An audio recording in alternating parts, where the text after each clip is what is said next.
Formal board meeting of the Maricopa County Board of Supervisors. Madam Clerk, will you please call the roll? Yes, good morning. Supervisor Hickman? Here. Supervisor Galvin? Here. Supervisor Gates? Here. Supervisor Gallardo is absent today, and Chairman Sellers. Here. Thank you. Okay, Supervisor Hickman, would you please introduce your guest that will lead us in the invocation and pledge today, and would everyone please stand? Yes, I'll just make a quick introduction, and then I'll stand. In preparation for today, if a lot of you might not know, the board gets a chance to sponsor people with pledge and prayer. And this time it rolled around to District 4 on the day of September 11th. So in preparation for today is September 11th, we reached out to the Sheriff's Office to ask for one of their chaplains to give our prayer and pledge today. I want to thank Commander Nikki Bartram. She's the critical, and here with us today, she is the Critical Incident Stress Management Unit Commander, which oversees health and wellness for the MCSO. She is a licensed professional counselor with a master's in clinical counseling and a master's in business administration. She graciously got us in touch with our guest chaplain, and I will reserve my words about our chaplain after the pledge and prayer, Mr. Chairman, if you'll go back to me.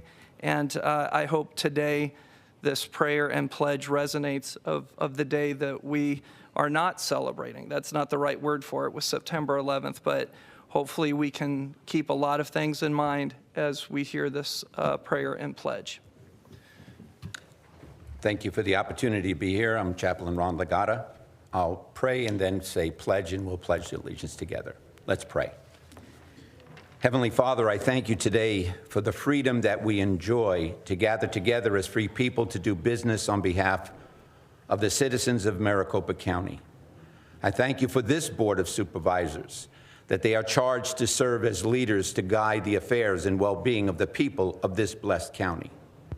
I pray that you would grant them your wisdom and knowledge, understanding to make the best decisions for all that is before them today. I also pray for our great country, the United States of America, as it continues to mourn the loss of so many lives on 9/11, 23 years ago today. This loss is still felt, and the pain for so many is still real. I pray that the comfort and peace of your Spirit will fill each heart as they continue to heal.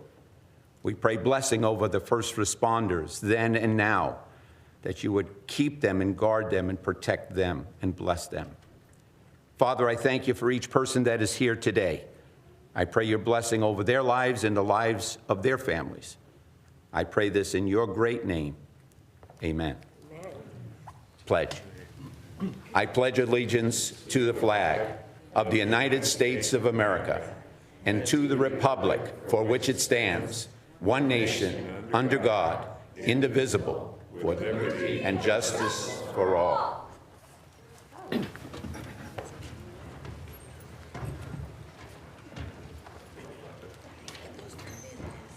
Okay, so if you don't mind, let me read a little bit of this story and why I find it so appropriate that Chaplain Ronald Legata is here with us today. Ron Legata was born in Brooklyn, New York, in the home of a pastor. At the age of 17, he was called into the ministry and attended Zion Bible Institute in East Providence, Rhode Island.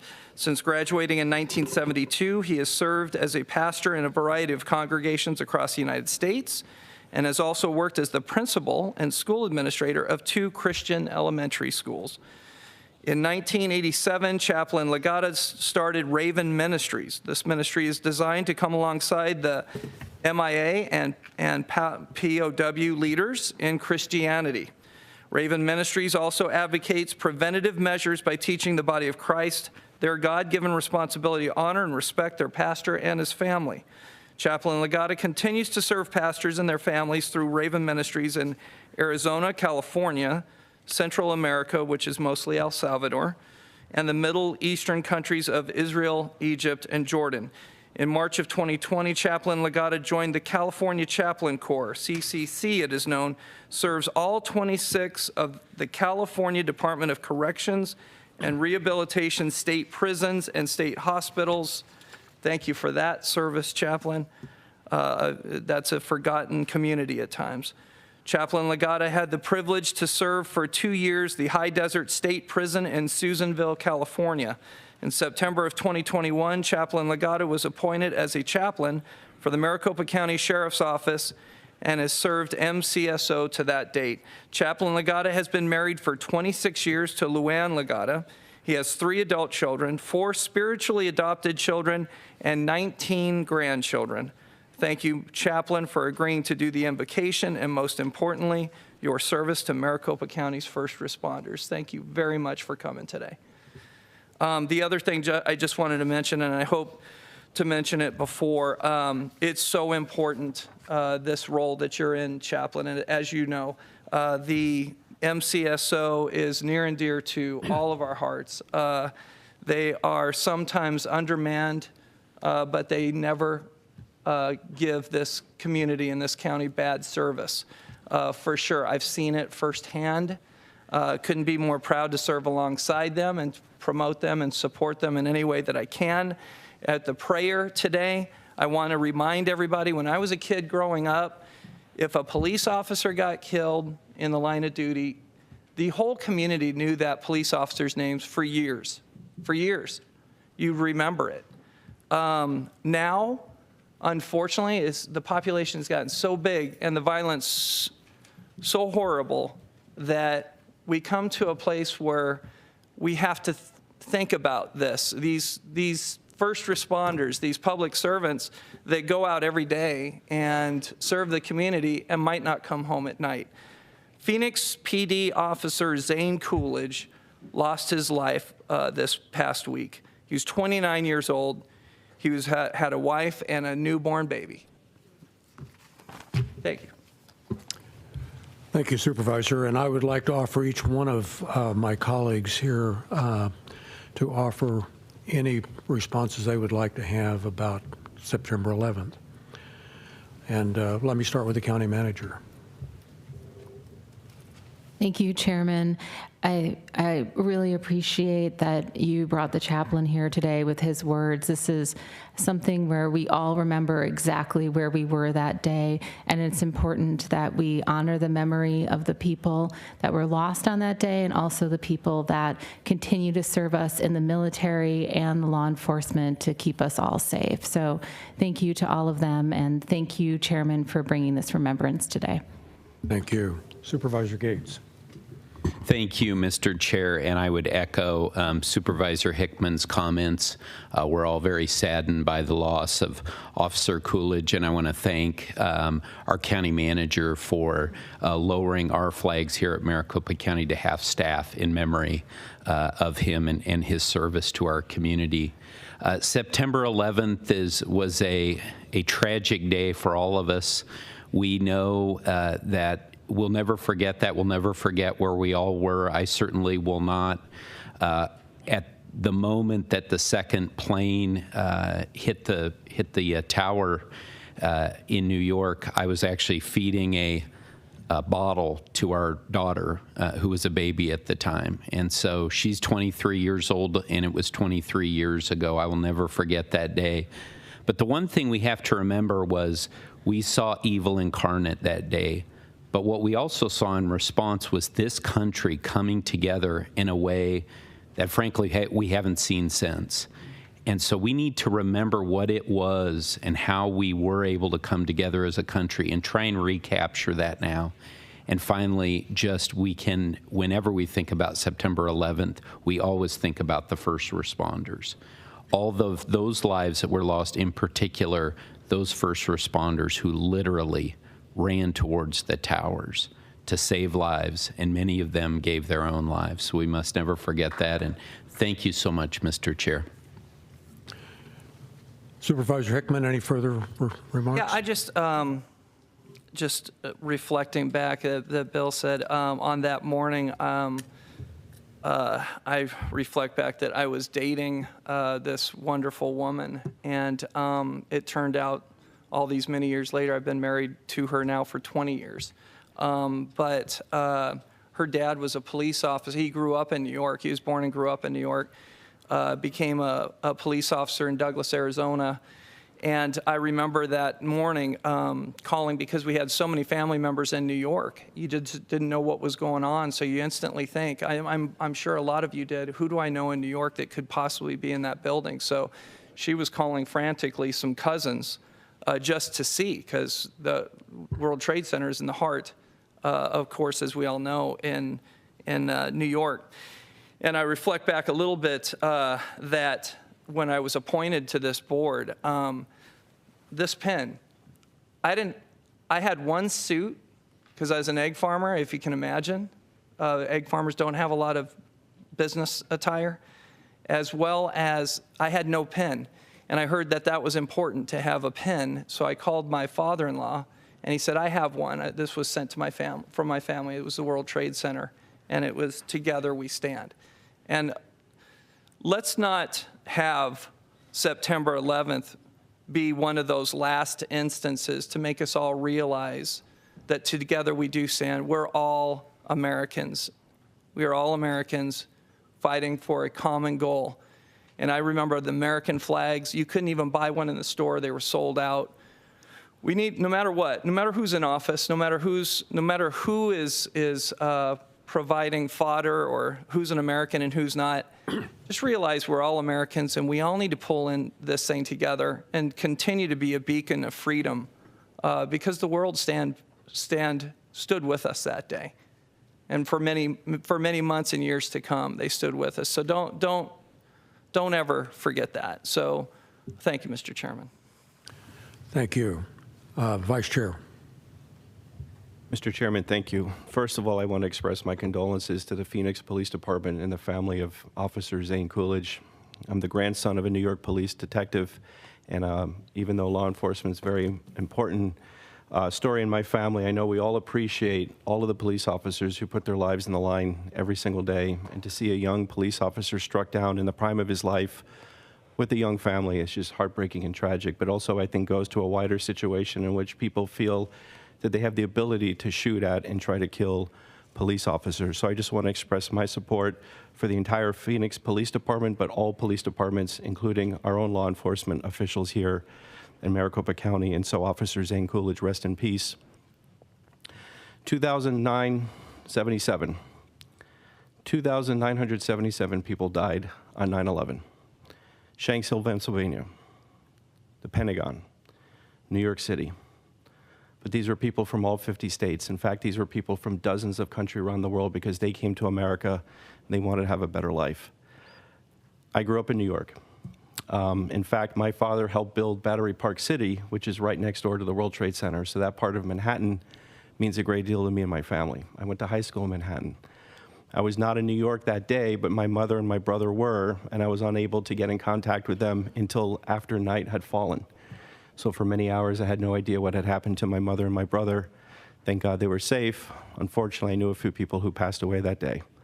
My own personal connection to the World Trade Center is a few years earlier in college, I had worked in Tower 2. And I was very fortunate, even though I was just a lowly intern, that my window overlooked the Statue of Liberty.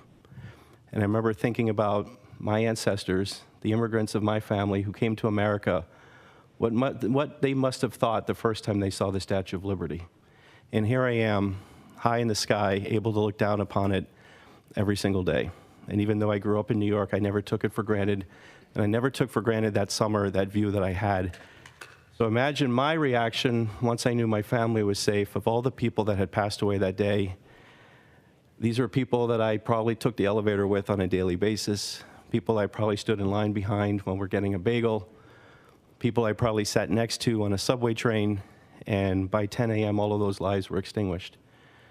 The night before, they had gone to bed with their families, and that morning kissed their families goodbye and never came home. So 23 years ago, we say never forget. But what does that mean?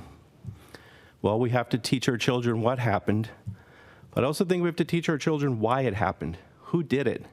It's not that buildings fell. It's not that planes hit these towers and these buildings or crashed in a field in the middle of a farm in Pennsylvania. It's because evil doers did it. And we have to teach our children and future generations that there are evildoers who hate our country for reasons why we are great, our values, our generous spirit, and our Constitution. The United States of America has the greatest Constitution in the history of the world. We have rights endowed by God. And so when people are holding public office, they take an oath to uphold those rights. But the government belongs to the people. And so 23 years later, it's incumbent upon us to be great citizens, to treat each other with respect, but also to honor the wishes and the desires and the choices of our neighbors. That is how our country is going to endure. And I know that America's best days lie ahead. And for those 2,977 people, let's make sure they did not die in vain. And let's all love our country together. Thank you, Mr. Chairman. Thank you, and thank you for all the comments from all my colleagues. I certainly second everything that's been said. I will never forget where I was when I learned about this tragedy. I was in a Economic Development Committee meeting in Mesa, Arizona, and my son texted me. And I said, "Turn on the TV." They said, "Jack, we're in the middle of a meeting." I said, "Turn on the TV." To me, something that a lot of people maybe overlook at this point about what happened that day is that we had, it could have been even worse, but we had heroes on a plane who were willing to sacrifice their own life to save other people. It was a dark time. Americans came together to show our resilience, our compassion, and our solidarity. This shows us that when Americans work together, nothing is impossible. I believe that was true then, and I believe it's true now. I think that what those heroes did on that plane shows what we all will do when we're really faced with dire circumstances and with the choices we have to make. So today we honor that spirit and continue to carry it forward. Thank you all.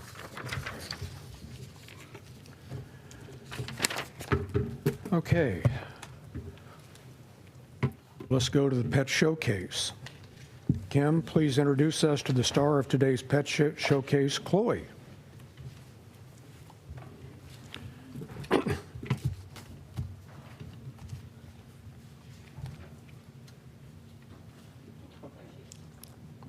Right. Good morning, everyone. Thanks for having us. This is Chloe. She is 2 years old. She arrived at the shelter as a stray on September 1st, and to my surprise, she hasn't had a single meet and greet. Can't figure out why. She's really wiggly in her kennel. When I opened up her kennel door this morning, she literally jumped right into my arms, so we already have a special bond, and no, I will not be taking this one home, too. I already have 2 small dogs at home. But she is very loyal and friendly from what I've gathered. She is a little nervous at first until you pass the sniffspection, then you're best friends. We did notice that while we're walking around the shelter, she was nervous around everybody. There's lots of scary noises, lots of smells. And then when we brought her here downtown, we set her on the sidewalk and she started strutting her stuff like the most confident little puppy I've ever seen. She loves back scratches, right above the tail. You guys know the spot, and she'll do a little dance for you if you give her those scratches. So I believe a little nervous in the shelter, but once she's in a home, she's going to show her confidence and her spunk. Her personality has been coming out in the last hour or so that I've been with her. Her adoption fee is just $50, and that includes her spay surgery, her microchip, and her vaccines, and she is adoptable at the West Shelter. Thank you, Kim. Thank you. Madam Clerk, are there any announcements or corrections to the agenda?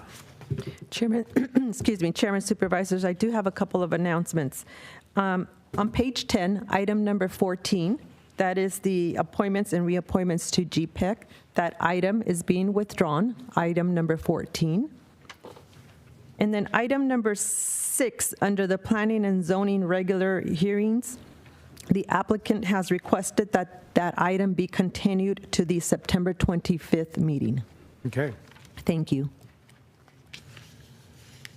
Okay, agenda item number 5, under Planning and Zoning hearing, Salt Works. Bless you. Do we have any speakers on item number 5? Chairman, Supervisors, I do not have any speaker forms. For the record, the applicant, Jessica Sarascani, is available to present if necessary. Okay, I guess I would ask Tom and Darren to come forward for this item.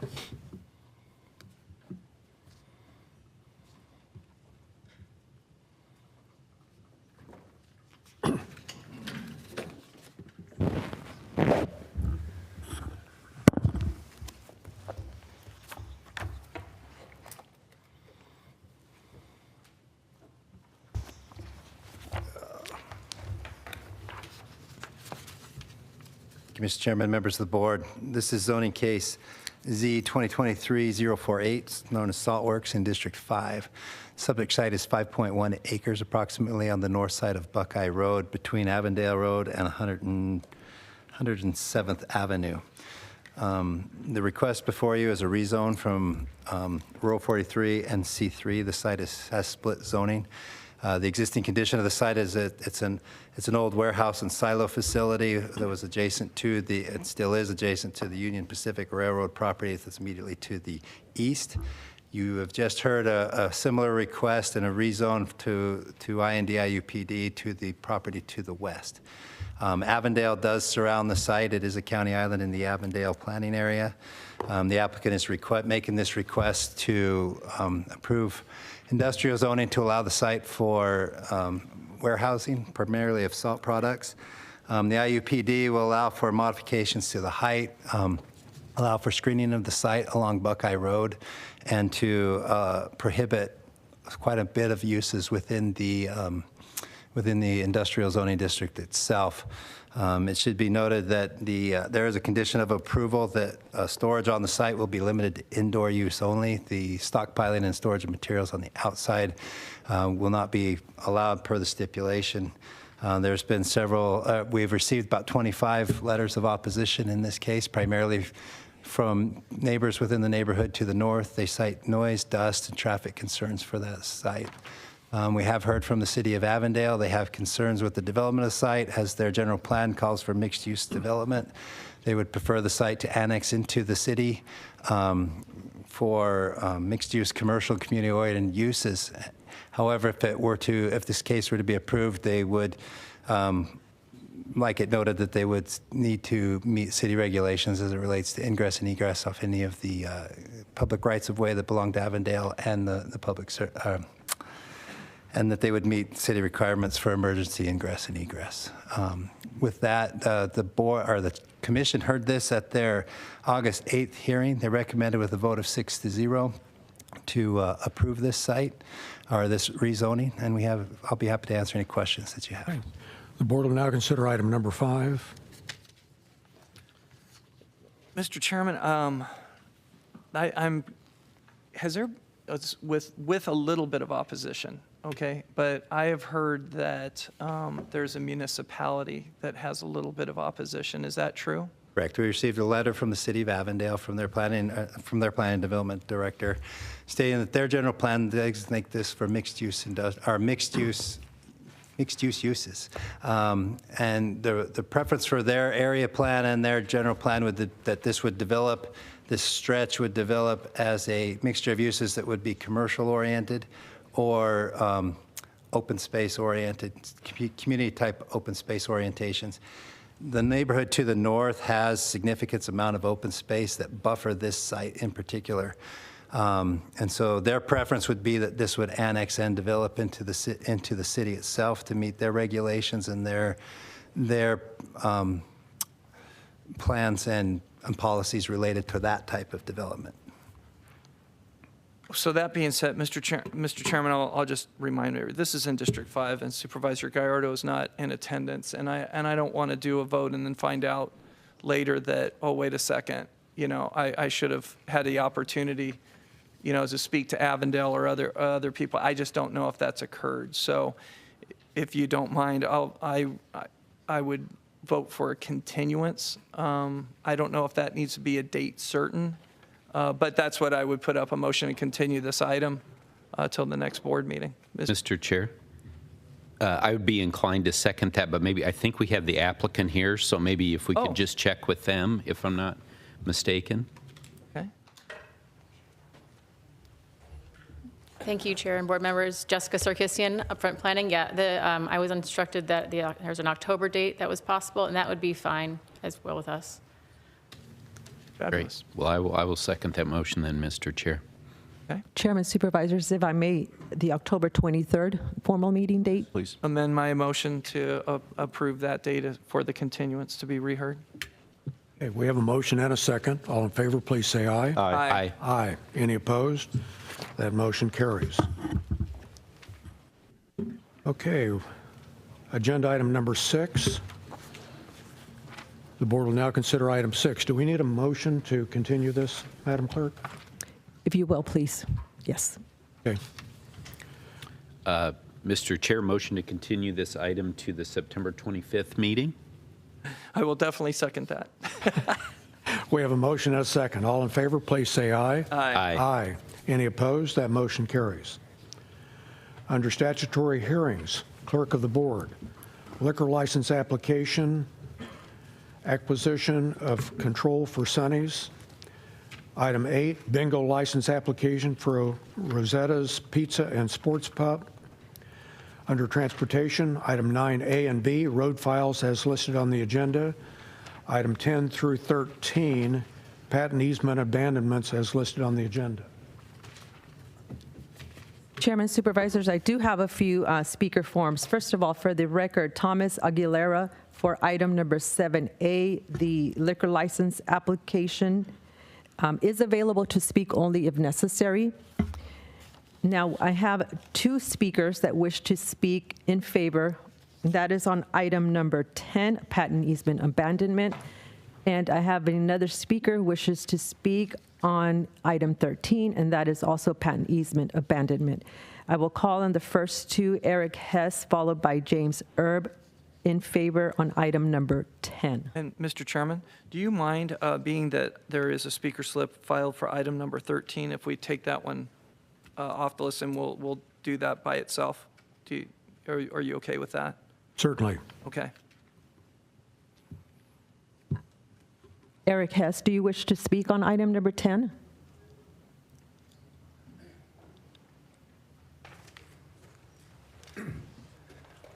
Only to the fact that my neighbors have done the same thing, and I'm just trying to continue the patent easement abandonment. That's all. James Erb, item number 10.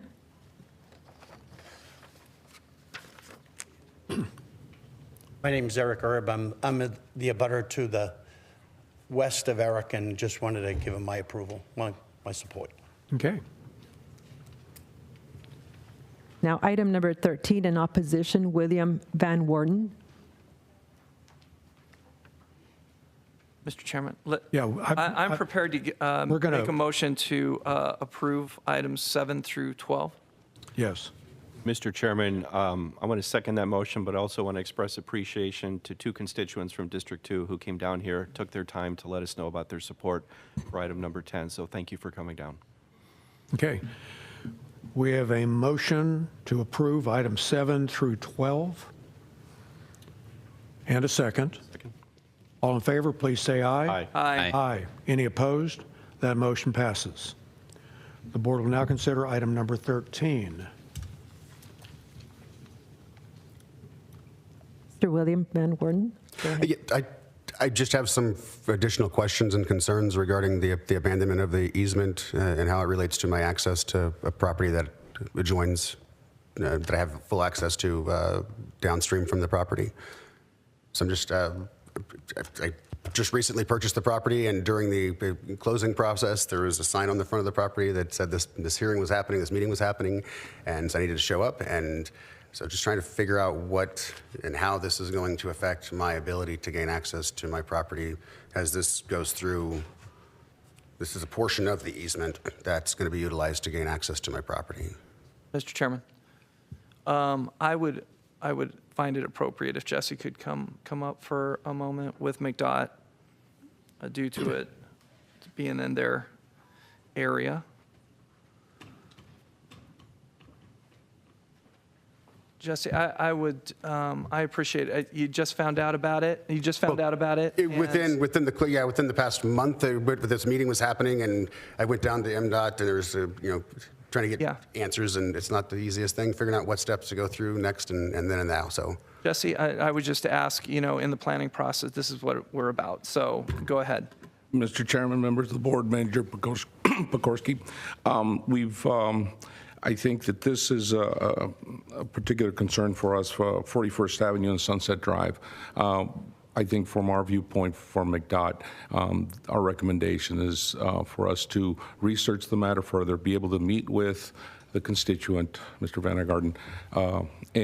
Awarden, and be able to answer his questions and assure him of access to his property.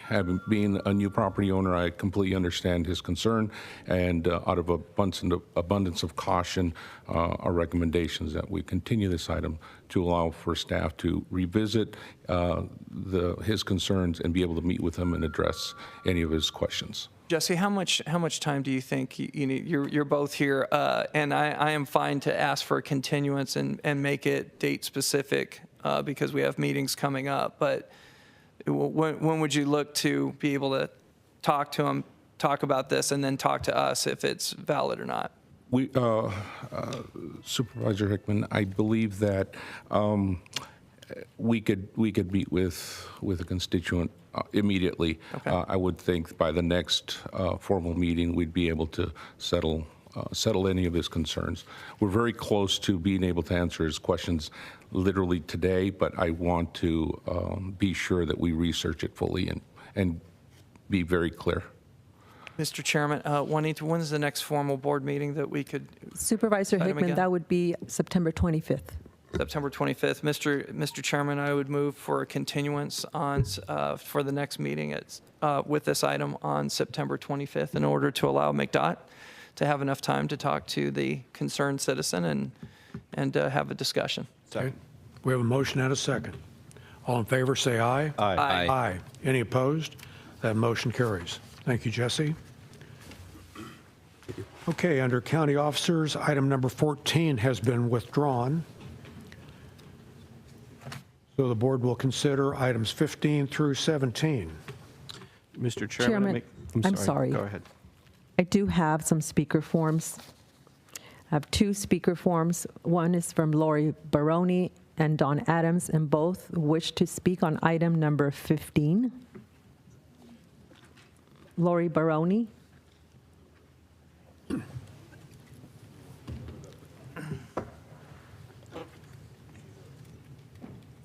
So I would like to say, first of all, that since you've removed item number 14, and I know there's at least one person who was scheduled to speak on that item, I think it's only fair that you should allow him to either speak or give him another speaker form so that he can speak on a different item.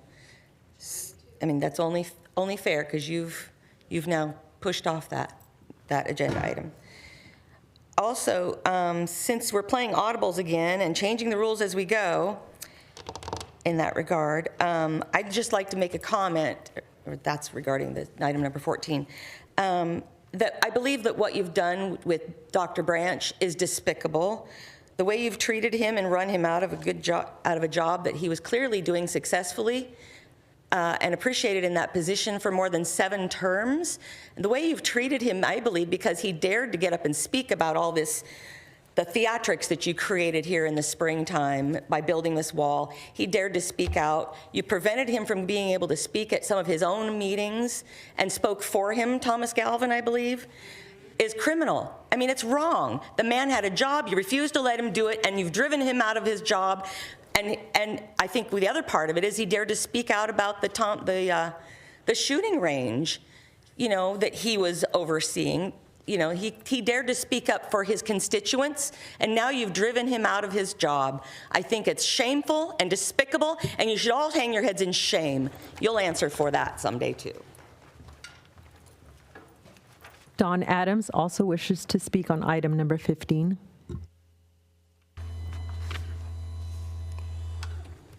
Mr. Chair, being that Bob Branch brought the Parks and Recreation from a negative to a positive financially, while in this role, he improved the parks and brought camaraderie. Mr. Chair, what reason did Clint Hickman, a man who cannot contain his own chicken farm, as he has had over 3 fires since 2019, burning up chickens by the thousands along with other things during election season. How is it that Hickman would ask for Bob Branch to resign when he had showed himself to be responsible and benefiting our community and animals, and instead Hickman continues to show irresponsible action on his own farm? This is a loss for the community, losing Bob Branch.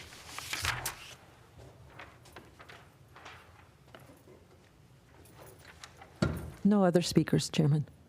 Mr. Chairman, I'd like to, I've lost track of the number, 14, 15, 16, and 17. 15 through 17. 15 through 17 with a comment. Move approval. We have a motion. Second. And a second. Supervisor Hickman. Or are you gonna call for the vote? Because I'd be happy to vote. But here's why I'm very happy to vote. Bob gave tremendous service. Bob Branch and I met as I was appointed to this position as county supervisor, and he was serving in the role of a parks commissioner. Max Wilson appointed him. Great appointment. Bob Branch and I are friends, and we remain friends. I will tell you that there comes a time where when these roles switch, we find people and we keep people in those commission spots at our, at both the service to the community, but at our own will. And Bob knows that. I've reappointed Bob Branch to the commission every single time it came up. He's fantastic. I have a letter from Bob. I have a letter from Bob saying how much time he appreciated it, and just letting you know we're still friends. And he understands there's going to be a new supervisor in this role. So whatever you guys might want to say, great, I'm glad. I understand that you were supportive of Bob, and I have been too this whole time. Dr. Robert Branch began serving on the Parks and Recreation Advisory Commission in 2013. He served as chairman of the commission in 2016 and 2020. Bob was a strong proponent of acquiring and developing Vulture Mine Regional Park near Wickenburg. In fact, Bob and I went together and worked together. But this is the deciding factor, this board seat. And he helped me acquire, along with the board, with the Hacienda Preserve, Vulture Mine, did help me and this board keep parks open during the pandemic? Absolutely. He is a true advocate for regional parks, trails, and desert open spaces in Maricopa County. I thank him for his service. I look forward to seeing who takes his spot, but he knows that he will still continue to love and cherish the parks just as I have. And I appreciate his service, and I look forward to our first cup of coffee together shortly. So thank you for your support of Bob as well as mine. We have a motion and a second. All in favor, please say aye. Aye. Aye. Any opposed? That motion carries. Under County Attorney, item 18, funding from Arizona Attorney General. Under School Superintendent, item 19, donations. Item 20, competition and practicable contract with Education Evolving. Under Sheriff, item 21, funding reimbursement from Phoenix Police Department. Item 22, funding from the Arizona Attorney General's Office. Items 23 through 25, amend IGAs and agreements with Town of Carefree and Arizona Department of Homeland Security. Under item 26, competition and practicable with Miller Mendel, Inc. The board will now consider items 18 through 26. Excuse me, Chairman. I have one speaker form.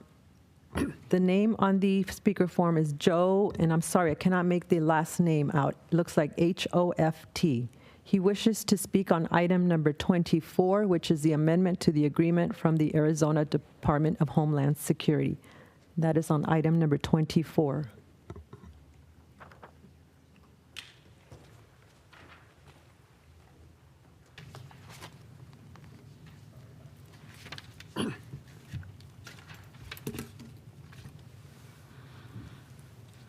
Good morning. Amendment to the subgrantee agreement from the Arizona Department of Homeland Security, Project 230313-04. Approve Amendment Number 1 to the subgrantee agreement from the Arizona Department of Homeland Security, Project 230313-04. The amendment extends the expiration date of the agreement from September 30, 2024 until June 30, 2025. The modification is due to delays in contractual agreements between Maricopa County and product providers. Mr. Chairman, what delays in the contractual agreement is being referred to here, and why? County Manager. Chairman, James Prindiville from the Sheriff's Office is here and would ask that he would come up and help answer that question. And also, if you would please, that microphone right there that many people speak from is not, this is a public meeting and everybody back here should be able to hear. Would somebody please crank that up or maybe put it a little closer, because we can hear all of you all, but not the people that speak at this desk. Please, if you will. I'll try this one. Can you hear it? Good morning, Chairman Sellers, members of the board. This is an agreement that we have with Homeland Security. What we do with this money is we use it to buy open source intelligence software, and we have to pay for a subscription. This particular software that we use, the subscription carries on for a few months after this original agreement was due to expire, so we've asked them to just spread it out. I think the total amount on this was about $118,000 that was approved originally. We've spent $114,000 of that through today, and we're extending for the last $4,000 just to extend the subscriptions. Thank you. Okay, the board will now consider items 18 through 26. Mr. Chairman, I'm going to make a motion to approve items 18 through 26, but I'd like to make a comment about number 23, please. Okay. We have a motion. Second. And a second. Vice Chair. Mr. Chairman, thank you. Which we're about to vote on item number 23. It's called an amendment to IJ with the town of Carefree for law enforcement services, and I'm very proud of this development. We have worked hand in hand with the Sheriff's Office and the town of Carefree.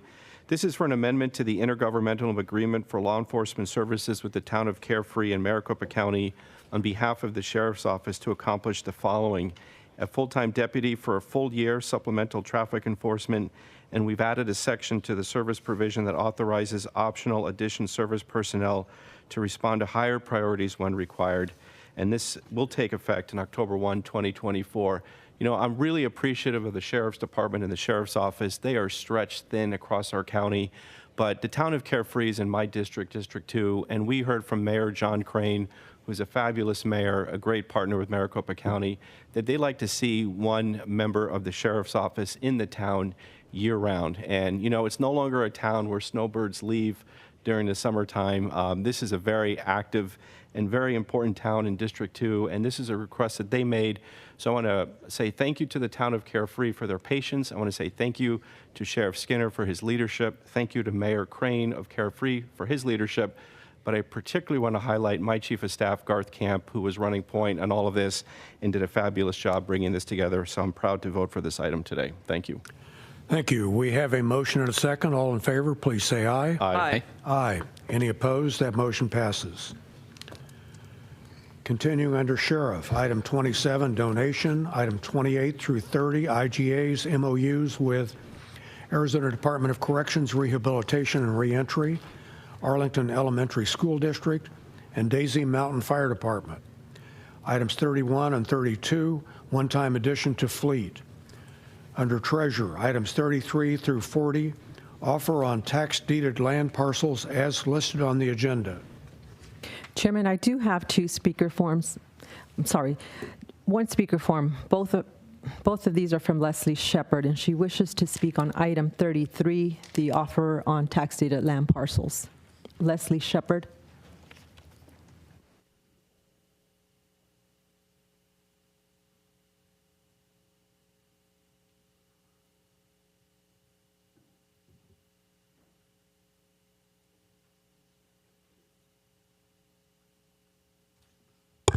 Hello. Okay. So 33 through 40 are all dealing with parcels. At least now they're much higher, the amount that they want offered is 500.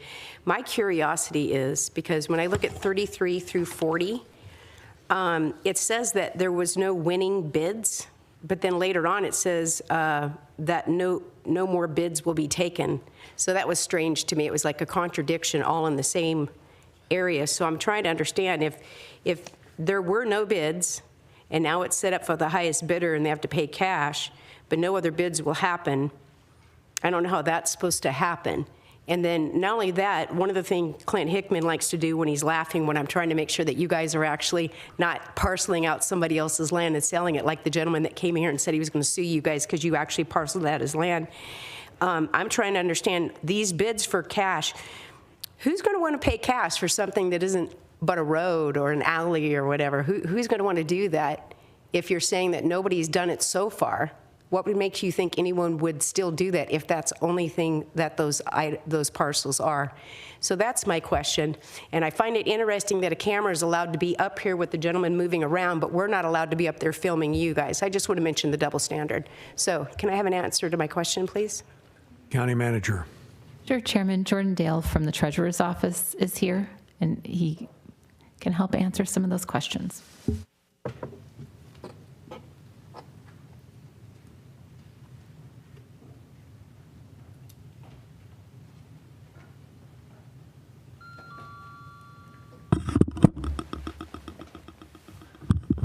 Good morning, Mr. Chairman, members of the board. So what we're talking about here are two distinct processes.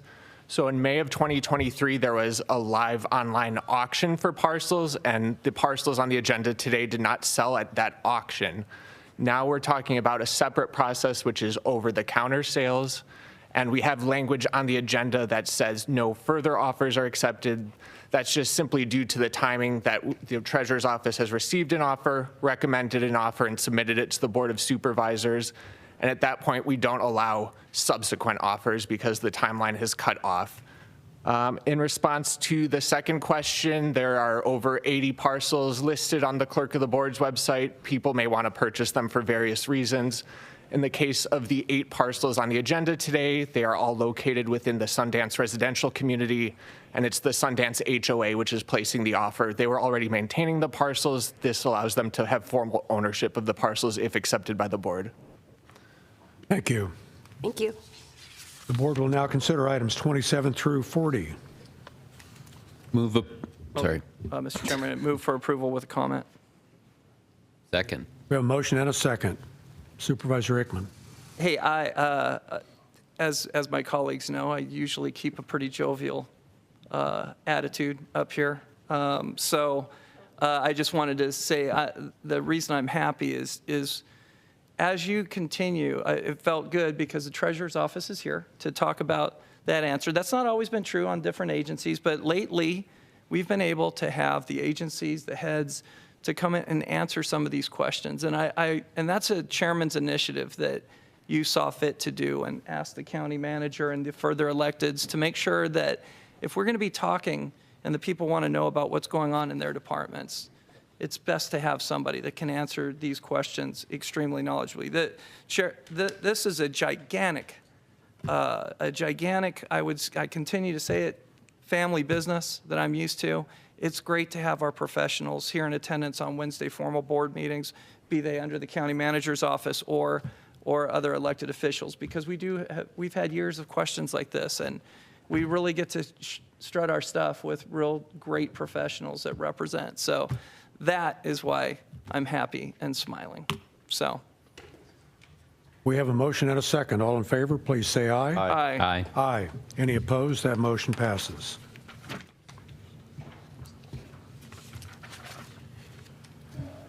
Under County Management, Assistant County Manager Zach Shura.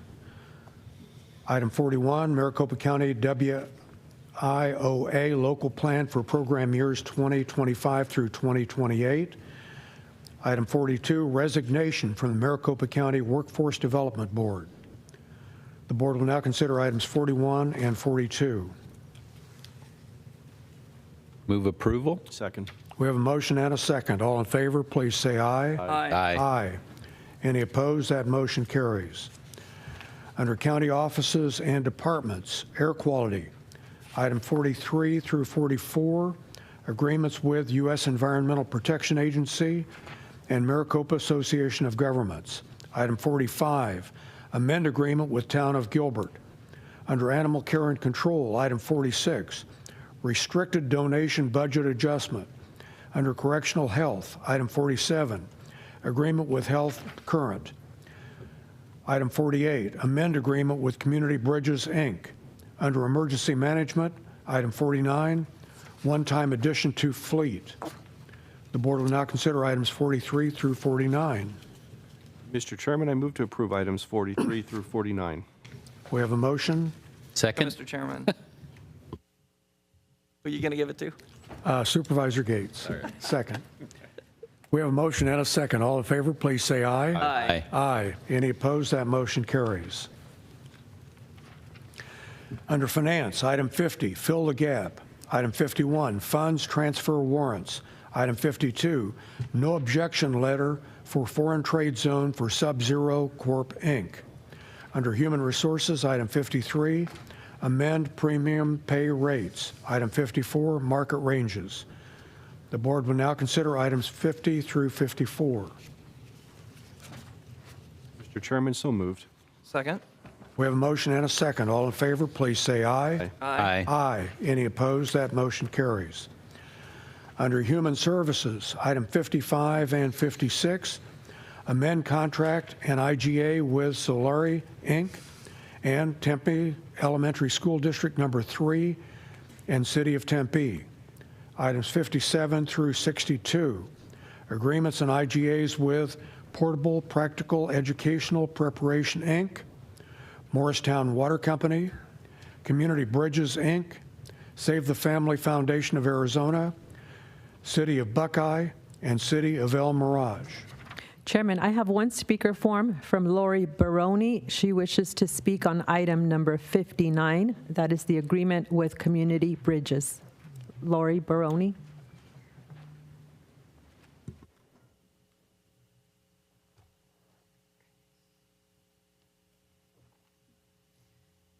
Okay, this is the agreement with Community Bridges, Inc. for emergency shelter services to approve the financial agreement between Community Bridges, a community-based nonprofit organization who's a subrecipient, and Maricopa County, the county administered by its Human Services Department. The purpose of the agreement is for subrecipient to provide emergency shelter and case management services to assist individuals and families at risk or experiencing homelessness, with the primary goal to offer safe housing to those who would otherwise be unhoused.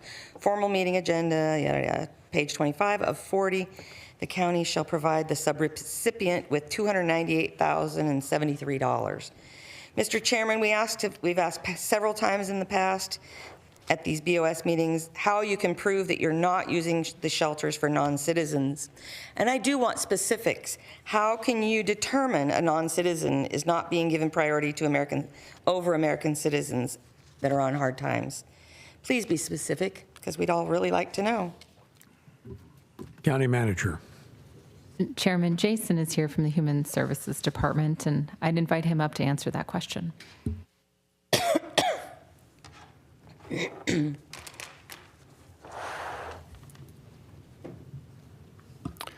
Good morning, Chairman Sellers and members of the board. This agreement with the Community Bridges... Please speak in the microphone. Thank you very much. Can you hear me? Okay.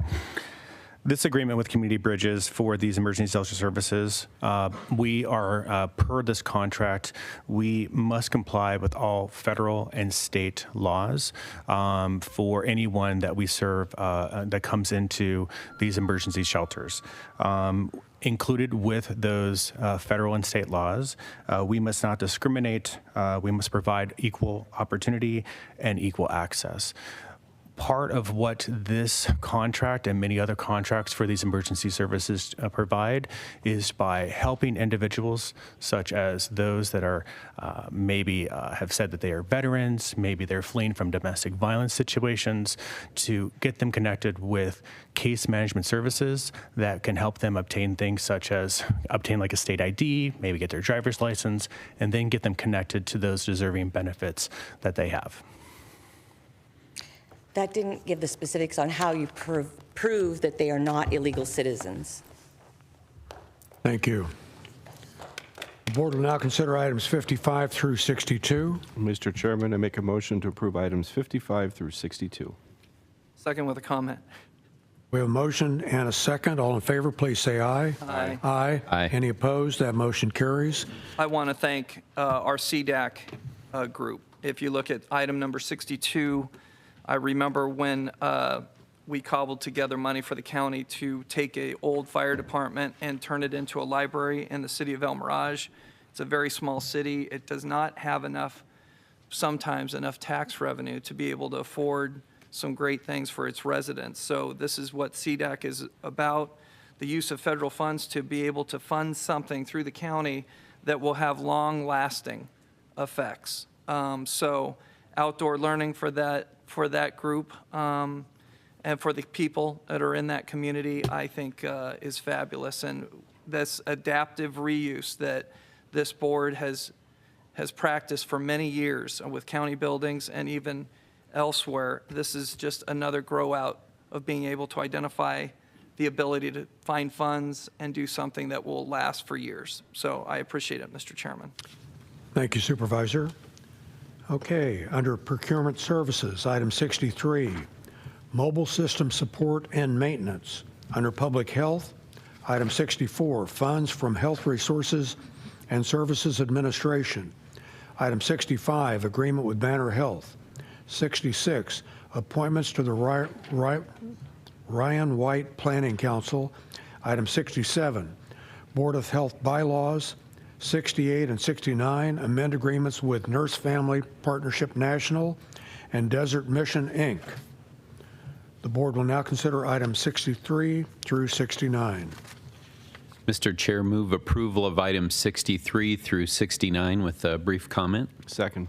We have a motion and a second. All in favor, please say aye. Aye. Aye. Any opposed? That motion carries. Supervisor Gates. Yeah, thank you, Mr. Chair. I serve on the Board of Health. And number 67 is the Board of Health bylaws. Our former chair, Bob McMillan, who I appointed to the Board of Health, and the current chair, Joanne Osborne, who Supervisor Hickman appointed, have worked really hard on these bylaws, in particular to clarify what the roles are of the Board of Health and the collaboration and cooperation between this board and the Board of Health. So I just want to thank the two of them in particular, but really the entire Board of Health for all that they do and for pushing these reforms of the bylaws forward. Thank you, Supervisor Gates. Okay, under Public Health continued, item 770, affiliation agreement with the Arizona Board of Regents, and Supervisor Gates will recuse on this item. Thank you, Mr. Chair.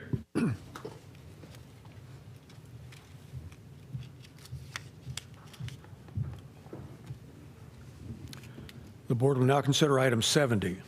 Mr. Chairman, I make a motion to approve item number 70. Second, Mr. Chairman. We have a motion and a second. All in favor, please say aye. Aye. Aye. Aye. Any opposed? That motion carries.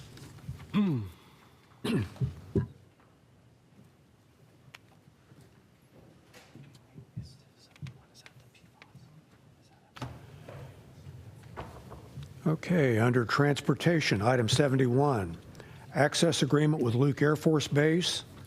Item 72, agreement with Maricopa Association of Governments. Item 73, alteration of road file A356-R. Item 75 and 74 and 75, City of Buckeye transfer of right-of-way as listed on the agenda. Item 76 through 78, IGAs with City of Buckeye. Item 79, new traffic controls on Latham Street and 189th Avenue. Item 80, road abandonment, road file AB-0374. Item 81, easement right-of-way and relocation assistance documents. Chairman, I do have a few speaker forms for items 71, 74, 80, and 81. I will first call on Jody Brackett, and she wishes to speak on item number 71.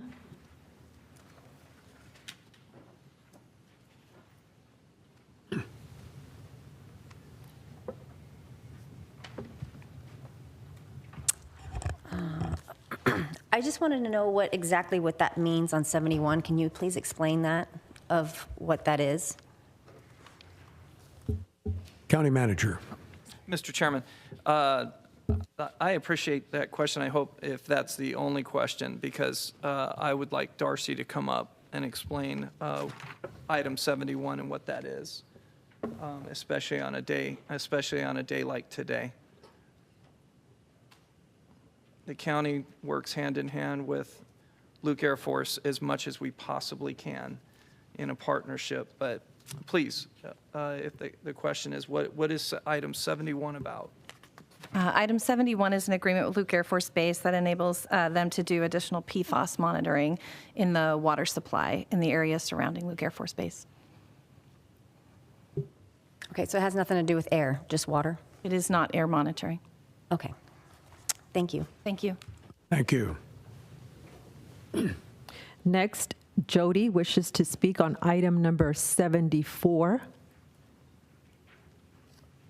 Item 74, Jody, is the City of Buckeye transfer of county right-of-way, followed by Barbara Ratty, also wishes to speak on item 74.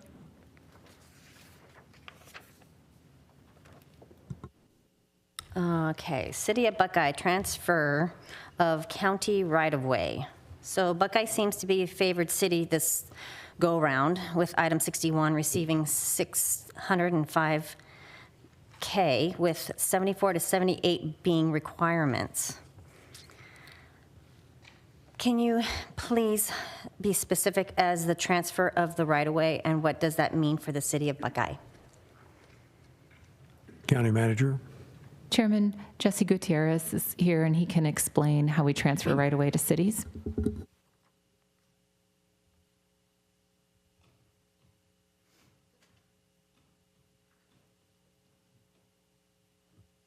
Mr. Chairman, members of the board, Manager Pokorski, this is a very straightforward process in which we basically transfer this right away as an annexation.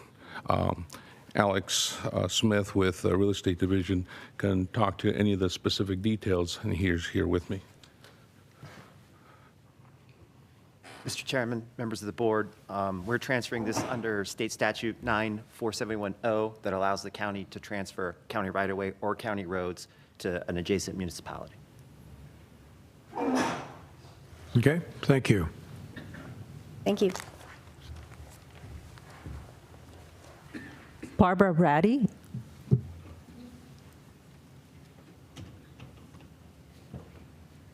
I do not have any other speaker forms, Chairman. Okay. I'm sorry about that. Take that back. Chris Brewer. He wishes to speak on items 80 and 81.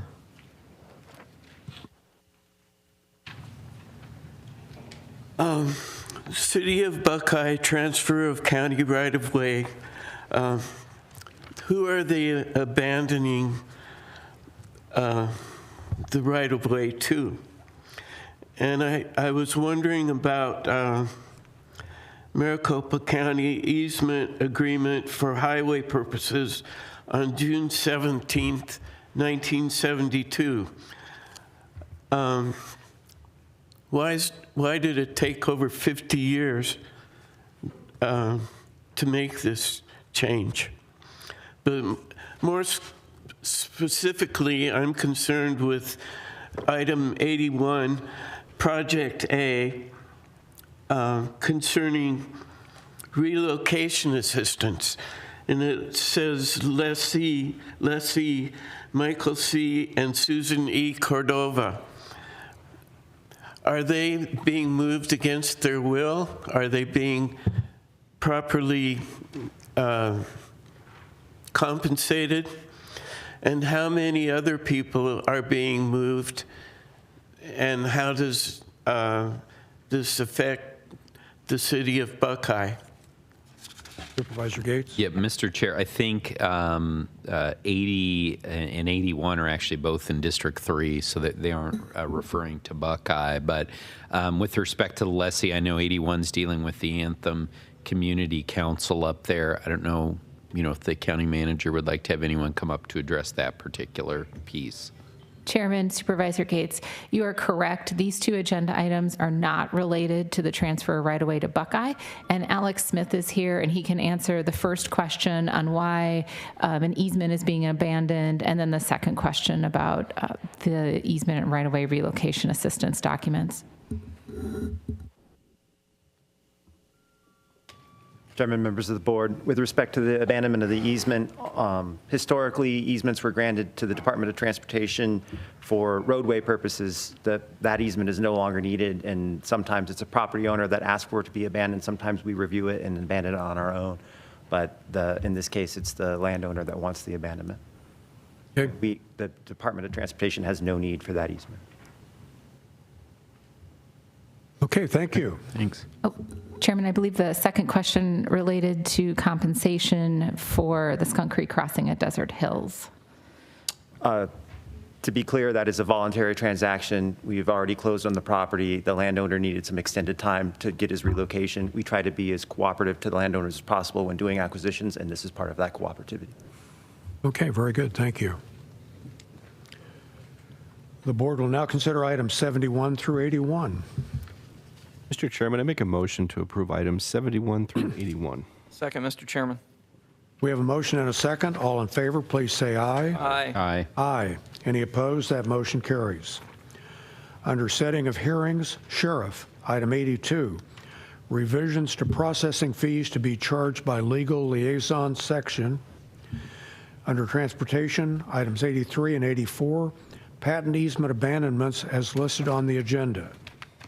Chairman, I do have one speaker form from Christina Tyler. She wishes to speak on item number 82, and that is to set a hearing, item number 82. So what I wanted to be able to speak on in regards to this is specifically the last sentence, and also to kind of explain some of this stuff, or maybe to have some clarification. But my concern when it comes to the way that this is currently worded is that in situations where even when sheriffs are having to respond in emergency situations and individuals are having to be transported to emergency rooms, that the thing is that not all medical elements are always physically obvious, and I think that it's important to make an accurate diagnostic, that we follow the basics of first aid, which has changed, which every 5 years there's always edits, but in 2016, we used to teach what was an acronym called SAMPLE, signs and symptoms, allergies, medications and medical conditions, pertinent medical history, last oral intake, and events leading up. Sometimes the thing is what happens is that the only evidence that we may have, and also when emergency rooms are trying to determine the severity of person's medical condition or their medical state, is off of video evidence. And so I just want to make sure that emergency rooms have access without any charge to the video footage in a stat manner as necessary. Thank you. County Manager? Chairman, this is a setting of a hearing, right? And the hearing will be on October 23rd, at which public comment would be accepted on this particular item. Thank you. Thank you. Okay, the board will now consider items 82 through 84. Mr. Chairman, so moved. Second. We have a motion and a second. All in favor, please say aye. Aye. Aye. Aye. Any opposed? That motion carries. Consent agenda, items 85 through 94, cancellation of election and approval of appointments. Items 95 and 96, duplicate stale dated warrants. Item 97, Head Start report. Item 98, RICO funds quarterly report. Item 99, minutes. Item 100, treasurer's collections and disbursement summary. Item 101, delinquent property tax interest waiver. Item 102, donations. Chairman, I do have one speaker form. If we can take item number 97 separate. Christina Tyler wishes to speak on item number 97, the Head Start report. Okay, the board will now consider items 85 through 96 and 98 through 102. Move approval. Second. We have a motion and a second. All in favor, please say aye. Aye. Aye. Any opposed? That motion carries. Okay, item 97. So the one thing that I wanted to speak about here that is concerning to me is how children who are trying to participate in the Head Start program are put on a wait list. The thing is being a disability advocate myself and having autism, the thing is that it's really, really important that because Head Start focuses on the preschool age and disabilities, sometimes can be treated or prevented, especially with Head Start children. A lot of them have speech problems. And so the thing is that it's really important that we make sure that we help fund the schools as necessary, and we make sure that we eliminate barriers to help make it where children who are low income and disabled are able to participate in the Head Start program as soon as possible. Thank you. Thank you. The board will now consider item 97. Move to approve item number 97, Mr. Chairman. Second. We have a motion and a second. All in favor, please say aye. Aye. Aye. Any opposed? That motion carries. Consent agenda. Okay.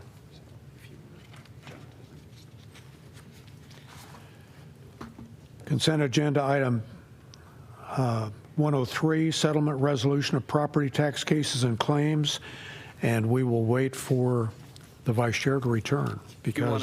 Do you want to move on to keep going through 104, or keep moving until he does come back and get back? Okay. Yeah. Item 104, Improvement District, Road Paving Improvement District, 130th Street and Chandler Heights. We will recess as the Board of Supervisors and convene as the Improvement District Board of Directors. The board will now consider item 104. Move for approval, Mr. Chairman. Second. We have a motion and a second. All in favor, please say aye. Aye. Aye. Aye. Any opposed? That motion carries. We will adjourn as the Improvement District Board of Directors and convene as the Flood District Board of Directors.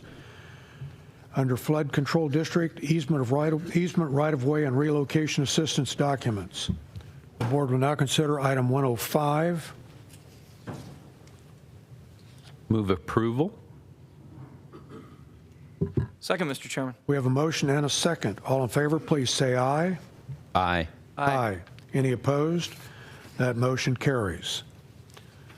We will now adjourn as the Flood Control District Board of Directors and reconvene as the Board of Supervisors.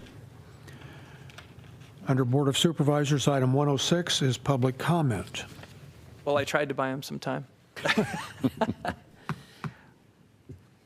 And I think we will wait until the vice chair is back so we can take 103 before we go to public comment. Okay, Supervisor Gates. Yeah, potential conflict on this item, Mr. Chair.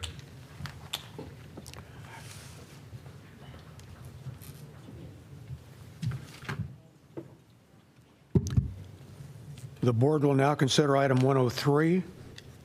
Mr. Chairman, I make a motion to approve item number 103. Second, Mr. We Chairman. have a motion and a second. All in favor, please say aye. Aye. Aye. Any opposed? That motion carries.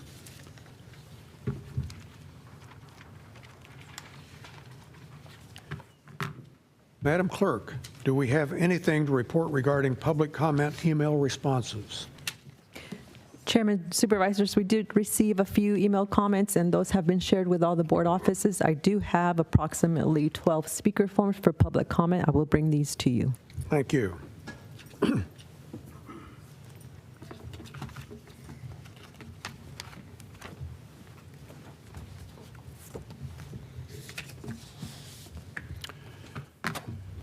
Okay, the first speaker is Kim Baker, and next up will be Don Adams.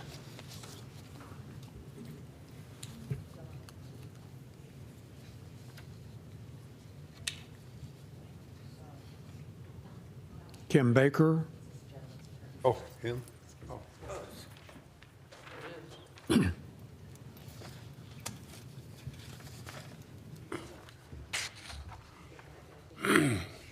Excuse me. I want to share with you, I had a stroke last year.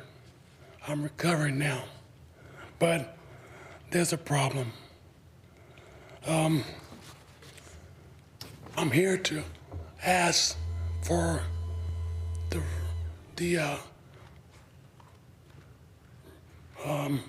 Rachel Mitchell to resign because there's a letter from the Maricopa County Attorney's Office. Basically, they're covering up some truth. I've sent you a letter as a part of the record. I want a hearing on this or an agenda item to be considered because they're saying that the basically says they are not they can't find the pleading on August 16th, 2023, right? There's a letter attached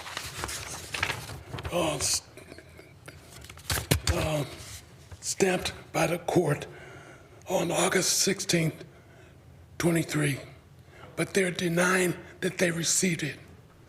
I'm saying, you guys better stop this because you're messing with me in my life, and I want it to be on the agenda on next meeting. Okay, thank you all, and thank you. I remember Mr. Hicks, I think. Anyway. Don Adams and then Christina Tyler. That's okay.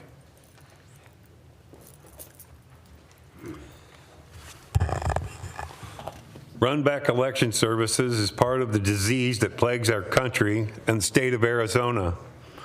Runback is a privately owned or private company. They printed approximately 30 million ballots nationwide in 2020.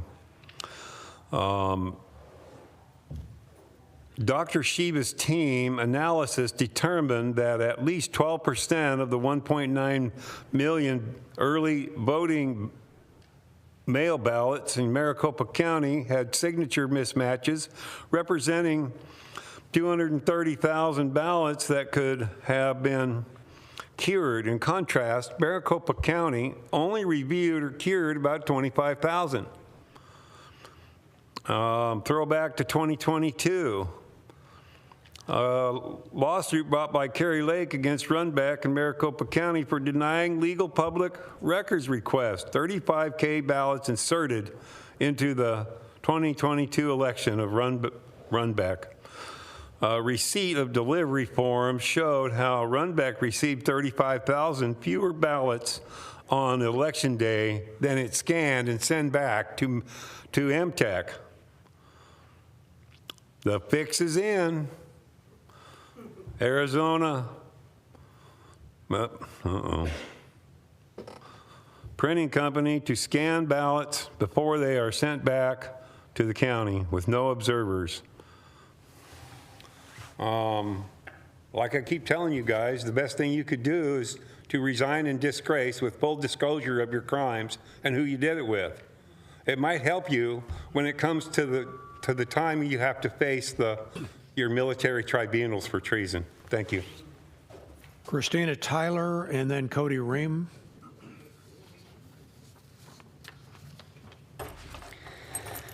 So the reason why I'm here to speak on public comment is to specifically discuss the discrimination that I continue to face at these board meetings, and I would like the county attorney to be able to respond because they have been refusing to.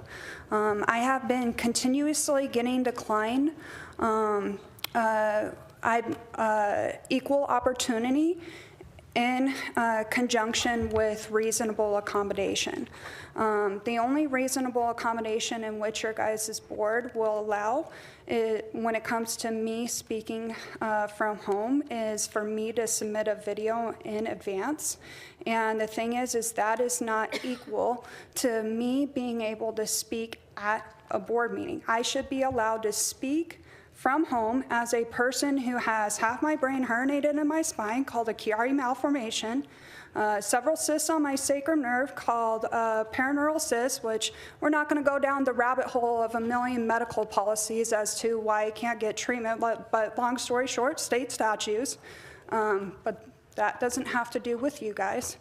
And having pulmonary regurgitation, I feel that also being a person who is also on the autism spectrum with several learning disabilities, and we should be a more inclusive county when it comes to disabilities, and I should be allowed to speak virtually from home at a meeting just like everyone else.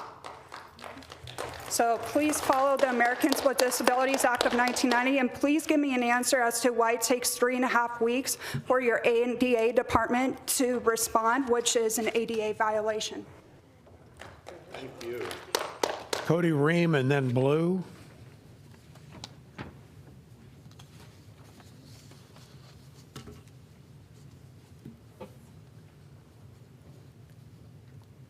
Good morning, Supervisors. I'm here because a little over 2 years ago, this very board literally saved my community. And so I'm here to just show my gratitude to you and my thanks to you. Without the exemplary service of my supervisor, Supervisor Galvin, my community would be under a different type of governance. And he literally saved our community from experiencing too much government and limited the government over our community and provided us with water through a private company that's overseen by the Arizona Corporation Commission. Without his service and continuing support of us, that would not have been achieved. I come from Rio Verde foothills, and we fought every day for almost 2 years to get that water. And Supervisor Galvin was in contact with constituents like myself almost every day during that battle. And even afterwards, during the Diamond Fire, the Boulder View Fire, and the Wildcat Fire, late into the night, early morning hours, just above and beyond what the call is to a supervisor. So I just wanted to take this time, come down here today, and thank all of you on the board. And please share my gratitude with Supervisor Gallardo. I know it was a unanimous vote to not allow the Improvement District to take over our community. And on behalf of myself, my family, and my neighbors, we thank all of you. Thank you so much. Thank you. Blue, and then Chris Brewer.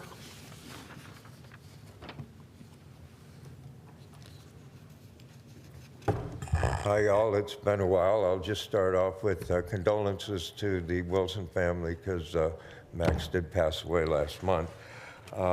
As usual, it's on transportation.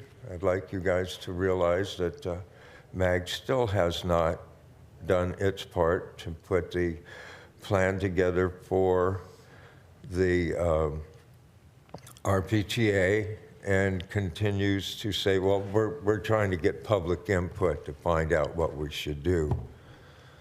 Damn, it's not that hard. I wrote it back in the 80s. It was a grid. let's get that done and address those parts of it that are there. But MAG doesn't do that. It says what? Well, right now, it's not you that are running it, but our friend Kevin.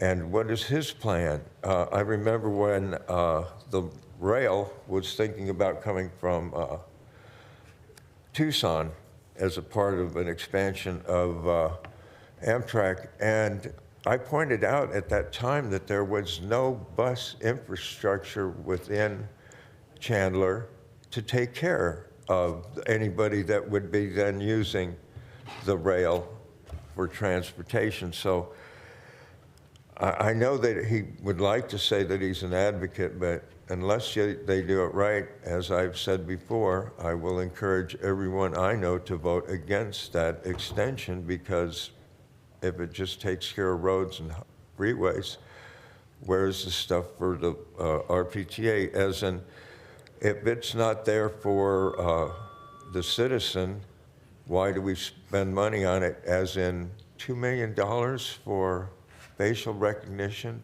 upgrade for the rail? How does that help me get from point A to point B and encourage use, et cetera? Thank you. Have a pleasant and Chris Brewer and then Lori Baroni.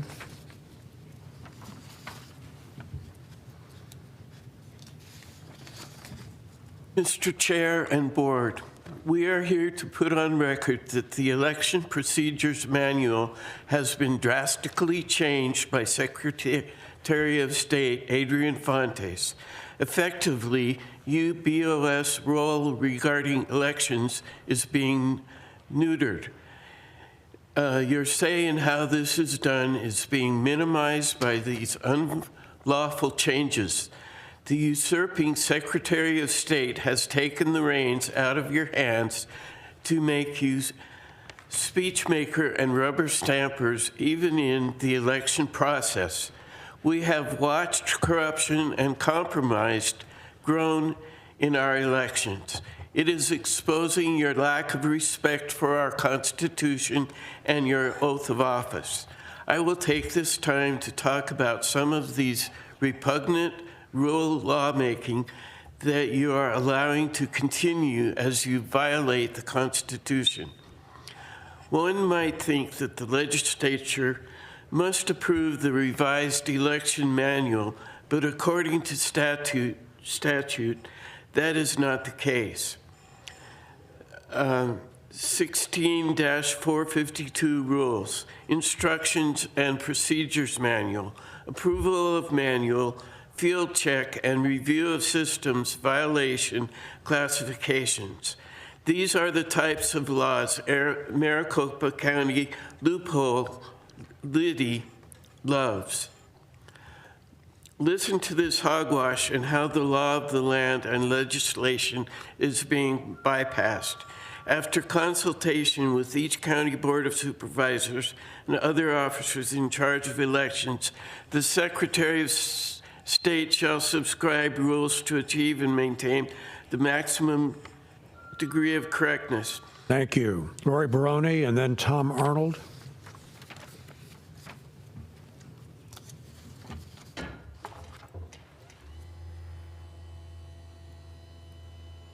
First, I'd like to say send my condolences to the Coolidge family, and I'd like to thank and say God bless all first responders today of all days. We appreciate you more than you know. Also, I'd like to say that since it is 9/11, I think it's time that we as a country soon start talking about the real people who perpetrated that crime on our country, the cabal and the Bush family and other people. It's time we start talking about the truth of what happened that day. Also, Mr. Chairman and Board, you're responsible for certifying the usurping governor, Secretary of State, and Attorney General, known in Arizona as the cabal's Three Stooges. All of this is happening. Most educated people will look at you as major players in this takeover of our election process if you continue to compromise the election process. The constitutional violations that are being implemented by Adrian Fontes lands on your shoulders, as he is the man you certified in the past unlawful elections. continuing on listing this lawlessness, it says the Secretary of State shall also adopt rules regarding fax transmittals of unvoted ballots, ballot requests, voted ballots, and other election materials to and from absent, uninformed, and overseas citizens, and shall adopt rules regarding internet receipt of requests for federal postcard applications prescribed by section 16-543. Let me repeat, internet receipts. For information, this continues to clarify that the machines are connected to the internet.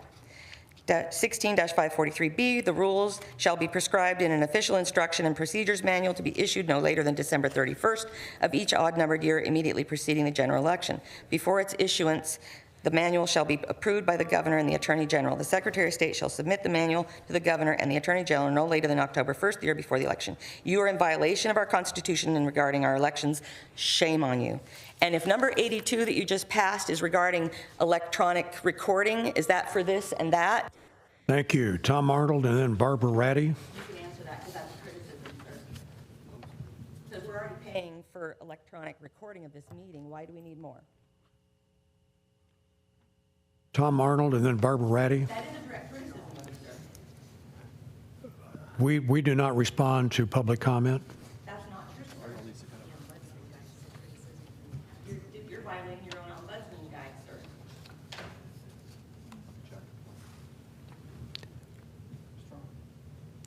I'm waiting to hear from Mr. Arnold. Mr. Arnold? Another citizen here that wants to take his time.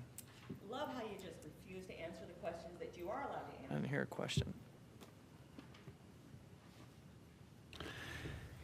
Mr. Chairman and Board, I'll continue where the previous speaker left off.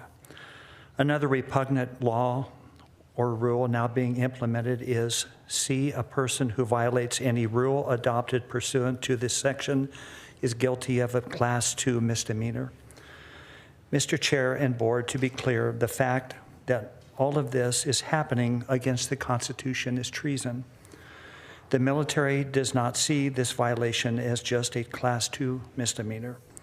Next, it says, D, the Secretary of State shall provide personnel who are experts in electronic voting systems and procedures and in electronic voting system security to field check and review electronic voting systems and recommend needed statutory and procedural changes. Mr. Chairman and Board, according to the law of the land, the actions you have allowed to happen under your watch prove to the educated that your so-called experts do not know the Constitution or they don't care about the Constitution as the standard. These made-up rules by the legislation are repugnant.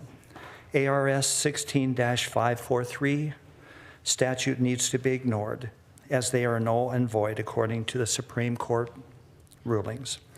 Marbury versus Madison and Miranda versus Arizona let us know that no law goes against the Constitution is legitimate and therefore it is null and void. Compromised legislative laws are null and void, period. Mr. Chairman and Board, this is an opportunity for you to do the right thing and ignore this statute. You have ignored many other statutes such as ARS 16-442B, so you can also ignore these election manual hogwash. Thank you for your comments about 9/11 and thank you. Public. Please do the right thing. Barbara Ratty and then Leslie Shepard. Barbara Ratty. I'm responding to a video of Channel 12 News, Brahms Resnick, with a panel of Republican consultant Barrett Marson and Democrat Matt Gretzky. It starts with Republican Maricopa County Supervisor Thomas Galvin unloading on a lady in the open forum part of the meeting. He is reacting to her statement regarding how foreign countries have gotten rid of the machines and doing hand count. She mentioned several countries, including Russia. Mr. Galvin is yelling at her saying, and if anyone has more confidence in elections in Russia and Middle Eastern countries not named Israel, that is a joke. That is a joke. She responded in the same raised voice. Then you know What, that our elections in Maricopa and Maricopa are a joke? While he is yelling, go ahead with Russia, have fun voting in Russia, see how that goes. Then Mr. Resnick starts talking about the opening argument between Mr. Galvin and pro-Trump protester, that is what he called her, at last week's county board meeting. The board was certifying the results of an uneventful, questionable primary election. That wasn't good enough for the protesters. Now I want to clear up something right here. We, the people that come to these meetings, are not protesters. We are patriots who come to clarify the truth with facts, not only to the BOS, but to the audience and those online. Continuing Mr. Resnick, he says, now those protesters have used and abused the public comment period to harass board members all year long. Going to the panel, Mr. Gretzky and others say that every single meeting of the county BOS in Maricopa features people who are election deniers, meaning patriots, without facts. It's a real shame because they have perverted the process here, and you know they have a right to speak in public. They say we take cues from the top, excuse from a 125-pound committed patriot who loves her country and brings with her we the people Thank who you. also love this country and see what Leslie Shepard and then Christine Vale.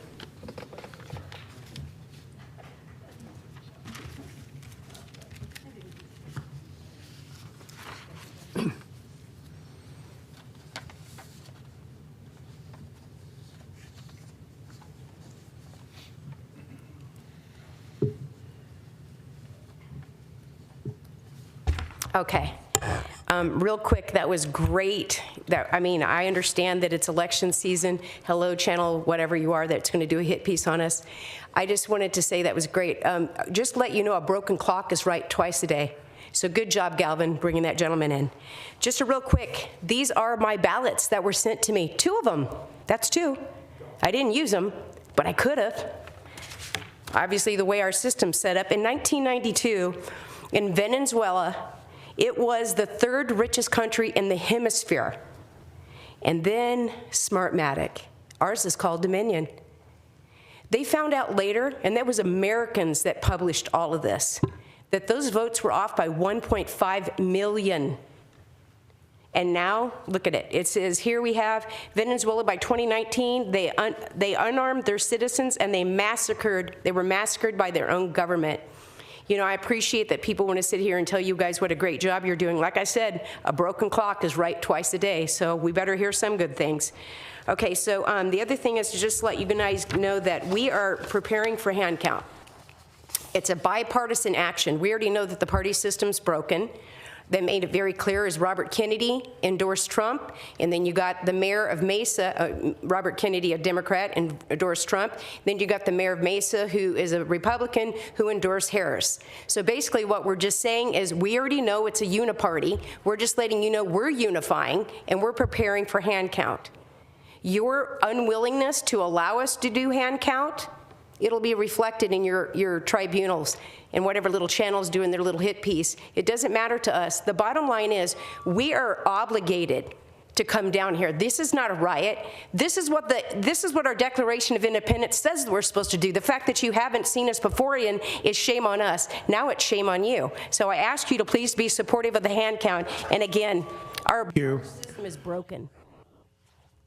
Kristen Vale.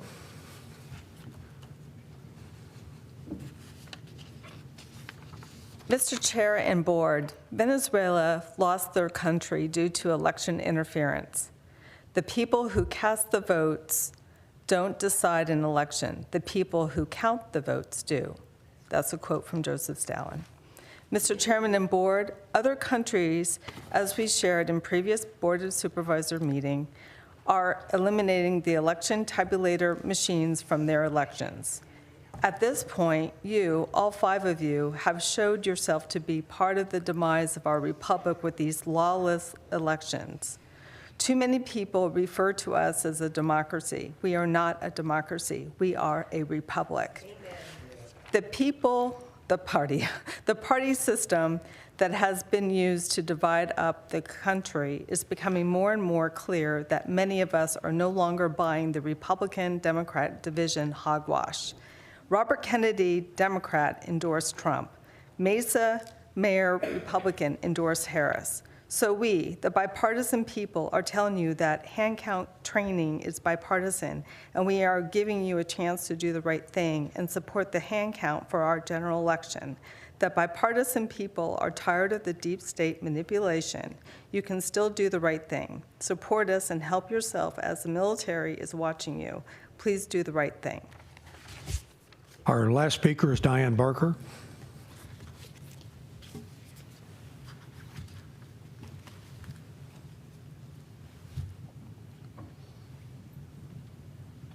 Good morning, Board of Supervisors. I'm Diane Barker, District 5. My supervisor's absent, but I am grateful to be here on Patriots' Day and to be the daughter of a man, if he were physically here today, Bob Barker, Colonel Robert O. Barker, my father, who was a B-26 pilot, 49 missions over Germany, and as Tom and Jack were upset on September 11th.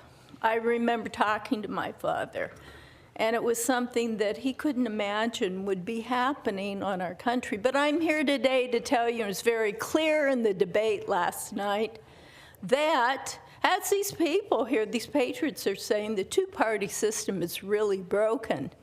And it should be alarm to everybody. September 11th is this idea, and I've heard presidents in the past Trump, that said the reason we're fighting over in the Middle East is so we won't fight here. That is terrible that we would support, and we've got a lot of defense contractor. It's about money.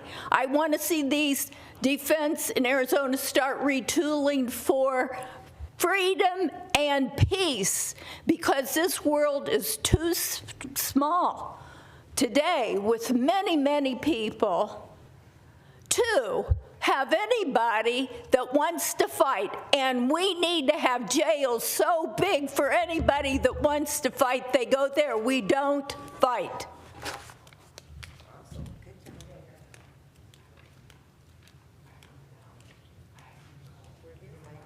Thank you.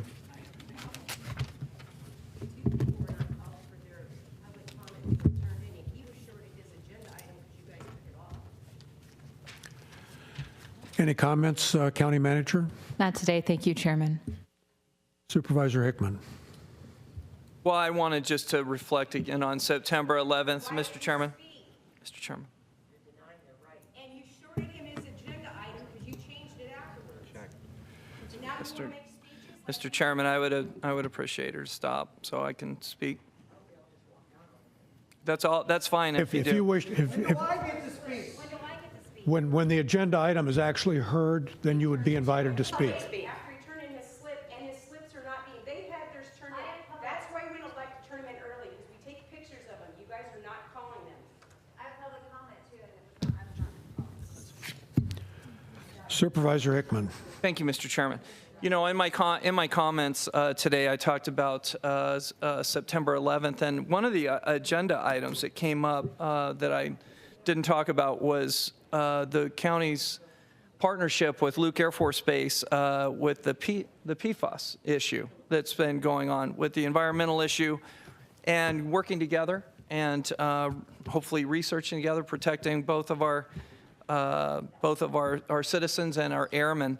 I'm thinking about September 11th because, going back a little bit, I was honorary commander of the 69th Fighter Squadron, which were the reserve pilots that helped train America's strongest fighting force. And I just want to tell you, those guys were and still are the bravest dudes I've ever met in my life. One of them that has come and spoke to us before at a veterans celebration, Kurt Gallegos, spoke very eloquently of he was the first jet pilot into Afghanistan directly after September 11th. He feels like he might have been the first one that let loose a bomb to defend our country of what occurred on September 11th with the Afghanistan regime. and the terrorists that lived under those bombs and hopefully do not anymore. And I talked to him a little bit about a colleague of his, which is Troy Gilbert. And Troy Gilbert has a bridge named after him over by Luke Air Force Base. He was a major, and he was one of the first people to die in that altercation by actually flying his F-16, trying to support troops actually into the ground, of course accidentally. His kids went to school with my niece. And I just think about all the people that we don't know about and all these kids. You mentioned it about the first responders that, Tom, about that didn't come back on September 11th. But think about all those dads, moms, sisters and brothers that didn't come back to their kids and their nieces and nephews by wearing our nation's uniform. And it's an absolute pleasure to know up in the skies above my house, F-35s are flying and being trained right now. These guys don't want to fight. They don't want to fight, but they want to be prepared. If this country calls upon them, they need to be prepared with the training that they do, the taxpayer dollars that purchase that equipment, the personnel, the people. So I couldn't be prouder to be almost related to these guys, but it is because it's such a small percentage of the people that do wear uniforms, badges, and carry a gun to protect all of us. So I appreciate it. Thank you. Supervisor Gates. Thank you very much, Mr. Chair. Just wanted to briefly mention that we had a presentation on Monday during our informal meeting about the upcoming election, and appreciate all the hard work that is being done by the election team, and just wanted to highlight a couple things. First of all, the deadline for voter registration is October 7th, so if you haven't had a chance to do that, certainly you want to take care of that. And then also, we really want to get the word out to people about the ballot that we're going to have this November. It's going to be a very long ballot, an average of 79 different contests on that ballot. So it's going to be on 2 different pages. We want to make sure that people go through and vote both of those pages. And I think that my colleagues up here, particularly the Vice Chair, Tom Galvin, asked a lot of questions that made it very clear that this board is not responsible for that large number of contests, and it is a number of different factors that led to that. So to the extent that this does slow down the counting of the vote in November, just know that's not something that's being caused by this board, but it's a lot of democracy, right? It's a lot of races, it's a lot of propositions that have been put on there, both by the municipalities, by the state legislature, and by the people themselves. So this is the opportunity to make a plan, like we always say in elections. If you want to vote early, you want to vote by mail, do that, take advantage of those opportunities. Or if you want to vote in person, either early or on election day, we're going to have 246 vote centers across Maricopa County. Regardless where you live, you can vote at any one of those. So make a plan, make sure that your voice is heard, and again, really appreciate the great work of the elections team working in concert with the Recorder's Office. Thank you, Mr. Chair. Thank you, Supervisor. Vice Chair. This meeting is adjourned.